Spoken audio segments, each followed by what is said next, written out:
I figured I'd take everyone for a walk through the orchard. There's 48 trees in our orchard, and I'll go over some of them with you. So we have a row of 4 pear tree here. These are Bosc pear. We have a row of what were supposed to be Bartlett, right?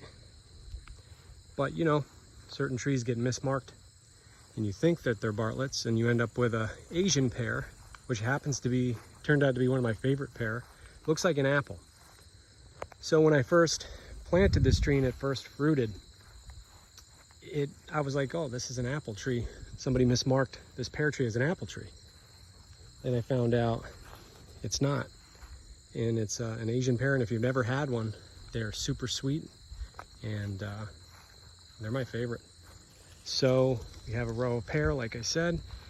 Then right here, we have Santa Rosa plum trees, and plum trees grow so fast, like weeds.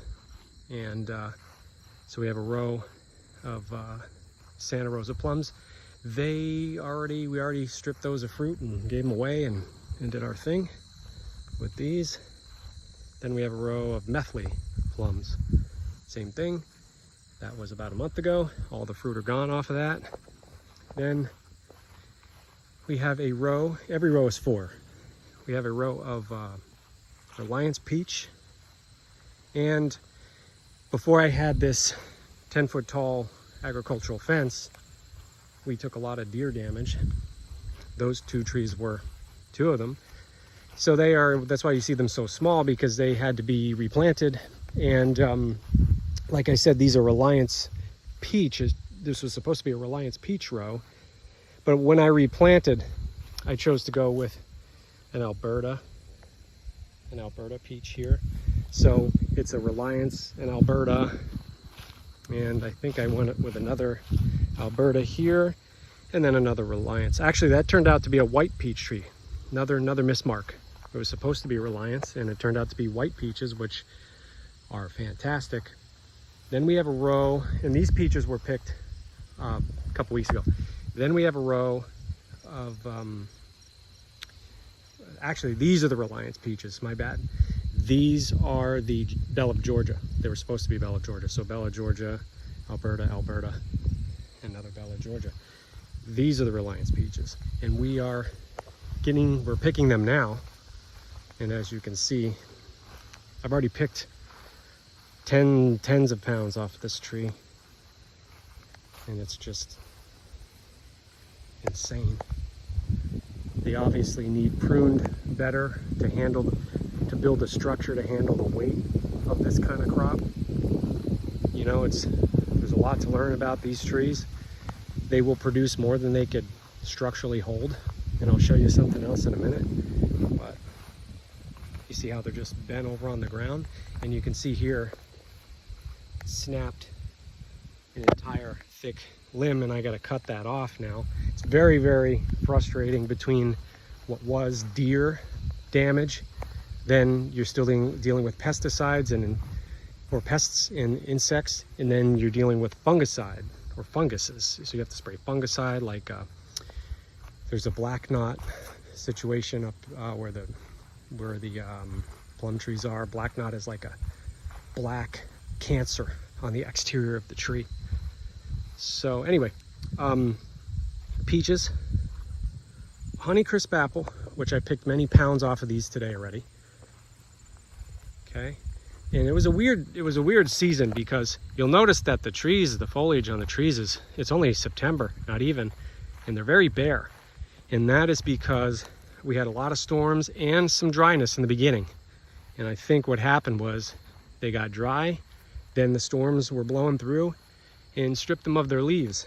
So very, very bare foliage for this time of year. These should be nice and lush, should be basically full of leaves. But these are all Honeycrisp, and some of them are perfect. Actually, most of the ones I picked already were perfect. The ones that remain on the tree are not so perfect. You know, if you produce, you know, a certain amount of apples, I'm going to say, I don't know, 70% of them go to waste because of pests and things. and you get 30% or whatever the percentage is, but you lose a lot of your apples, a lot of your fruit, just in general. Peaches seem to be actually the best. They're very, very disease resistant, insect resistant, but apples and, you know, plums, very tough. Anyway, Honeycrisp apples, 4. Gala, I think these are the Gala, row of Gala apples, and you'll see one's missing because a storm came through and it was about a 4-inch trunk, and it snapped it right off because there was so much weight on the tree. It just couldn't handle the wind, snapped it right at the base, so we have to replace that one. What I've learned about an orchard is it's a constant, you're working it like a job almost. I have to have a employee basically on this property help me, and that person actually happens to be my younger brother right now. So anyway, Gala, 4 Gala apples, right? Okay, we got some Gala apples on these, or Jesus Christ, these are the Golden Delicious. They're all marked.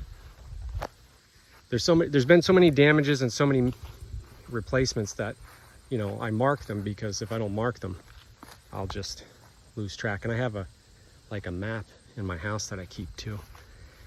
But they're all marked with like silver tags that tell me what they are in case I forget. Then we have cherry, a row of cherry. Now these were Montmorency cherries, most of them. That's a Montmorency.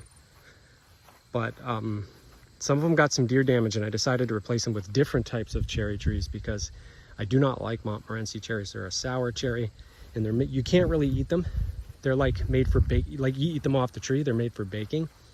And there's just so many that these produce that I decided when they got destroyed by the deer, some of them, that I'd replace them with something else, a different type of cherry. But this is a Montmorency, and this is, let's see, this is a Stella, right? And this is not dead. This has lost all of its leaves. Like I said, if you look, they're very bare, right? But if you look close, let's see if I can get it to focus here. All of the buds for next year are set. I don't know if I can get it to focus, but they're all set. This tree is alive and fine. That cluster there, I don't know if you can see it on the end. Those are all the buds for next year. This is perfectly fine, except for it really kind of needs its leaves to photosynthesize and feed the roots. And it's not doing that this year, or at this point anyway. So it will have some impact on the health of the tree. My favorite cherries, Rainier cherries. These are awesome. These all come in June, by the way. There's no cherries on these. We stripped them all already between us and the birds. But these are 4 Rainier cherries, and these are tall trees. They get really, really tall. I'm going to need an actual hydraulic lift out here or something eventually. So cherry trees, you see the trunk on this one happens to be perfect. These trunks are perfect, but I'll show you something.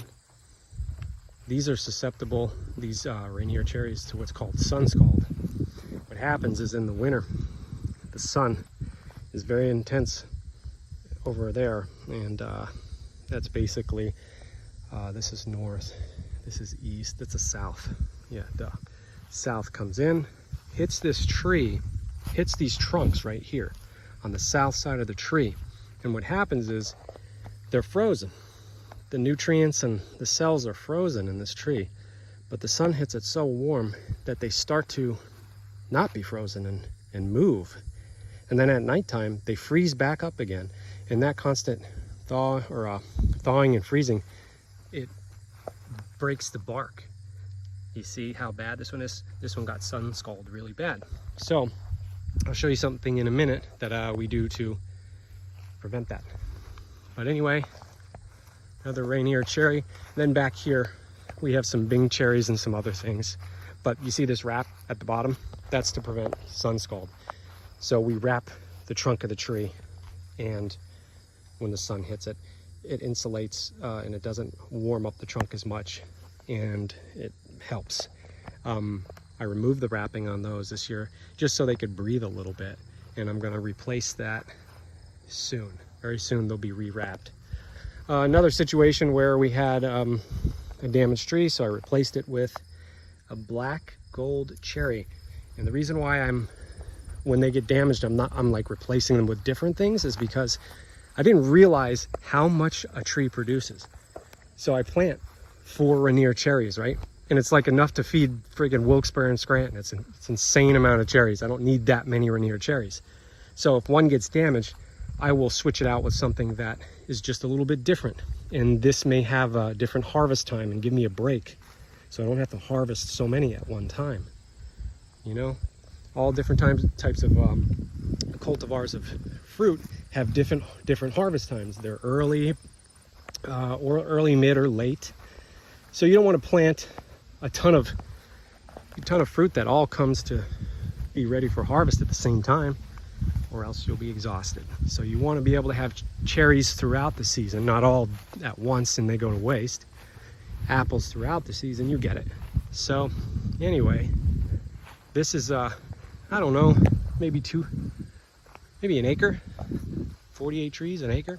But I fenced in much more, basically double that, triple what you just saw.